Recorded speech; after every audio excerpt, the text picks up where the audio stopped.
Şu yıl 2003 töwre Türkmenistanyň mukaddes Mekke şäherine haç pardyny berjay etdi. Wadat mahalaradan çykan bir türkmen ziyaratçysynyň jesedi Saudi Arabistanyna galdyryldy. Maru welaýatynyň bolan bir ýaşaýjy haç pardyny berjay edýän mahaly şeytan daşlama çäresinde tıknışık yararly aradan çıkıptır.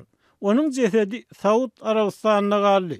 Diýip Azatlyk radiosynyň Ahal welaýatyna Çeşmesi habar berdi. Türkmenistany ziyaratçylar mukaddes Mekke şäherine uğramazdan öňe saglyk barlygyndan geçirilýärler we ziyaret pursatyna ýüze çykyp biljek türlü ýagdaýlar boýunça käbir borçnamalar öz üstüne alýarlar. Meselem Türkmen raýaty haç ziyaretyny berjay edýän mahaly aradan çyksa, onun jesedi Türkmenistana alınıp gaýdylmaýar. Onun jesedi mukaddes topraklarda galýar.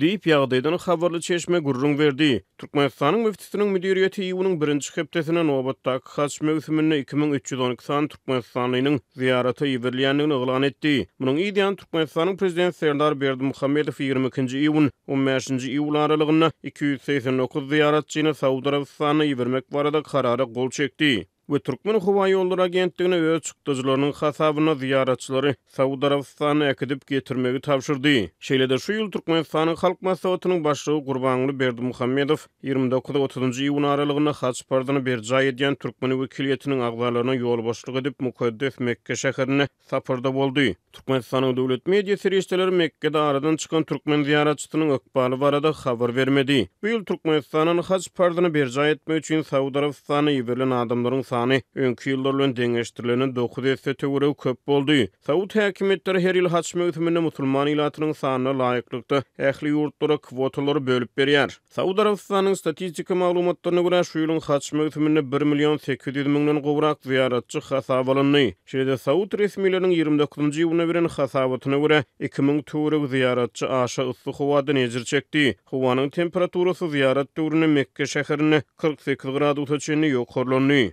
Ýöne Saud resmiýetleri aradan çykan adamlaryň sany barada hasabat vermedi. İran medeniýeti ýylyň başyna haç ziýaratynyň dowamyna 22 İranlynyň aradan çykanyny habar berdi. Soňky 10 ýylyň içinde köp sanly adam ýetkileri hasabynyň iň pajagaly haç mewsimi 2015-nji ýylyň sentýabryna boldy. Şonu şeytan daşlama çäresiniň dowamyna ýüze çykan dyknyşykda 2411 ziyaratçy aradan çykdy. Saud resmiýetleri şonu ilk başda ölenleriň umumy sanyny 717 adam hökmüne hasabat beripdi. Saudi Arabistanyň haç resmiýetleri köplençi halatda haç mewsiminde mukaddes topraklarda aradan çykan adamlaryň jesetlerini ýurduna gaýtaryp bermeýär. Ölen adamlaryň şol ýerlerde jaýlanylmagy guramalaşdyrylýar we haç ýa-da umra ziýaratyny ölen adamlar şehit hasaplanýar. Azatlyk radiosynyň habarçylary we çeşmeleri soňky ýyllarda Türkmenistanyň ýyla tarasyny İslam dinine bolan umtylşlaryň we meýilleriň köpelýändigini habar berýärler. Ýagdaýdan habarly çeşmemiz şu ýylyň haç mewsiminde ziýaraty bilen adamlaryň arasyna dinan maşgalalaryň erkek adamlardan has köp bolanyny habar berdi. Şeýlede şu ýyl haç ziýaratyny ýebilen adamlaryň arasyna Sunugat sahnasynyň tanalan wekilleri şolsany käbir wäşlere marakany Türkmenistanyň döwlet telewizionyny aşyrda lakam bilen tanalýan wäşi Aşyr Murat Gurbanow hem haç ziýaratyny berjay eden Sunugat işgärleriniň hatyryna giripdir. Azatlyk radiosynyň Çeşmesi haç ziýaratynyň dolanan adamlaryň zemzem suwy mukaddes Qur'an kitaby ýa-da tesbiyary sowgatlykları getirenliklerini, olaryň el goşlarynyň Aşgabatyň Howa mendiline gümrük gulunyň eşgärleri tarapyndan jikmejik barlananyny habar berýär. Haç ibadaty İslam dininiň 5 şertiniň biri bolup mümkinçiligi bolan adamlar üçin adynyň bir gezek haç ziýaratyny berjay etmek farz hasaplanýar.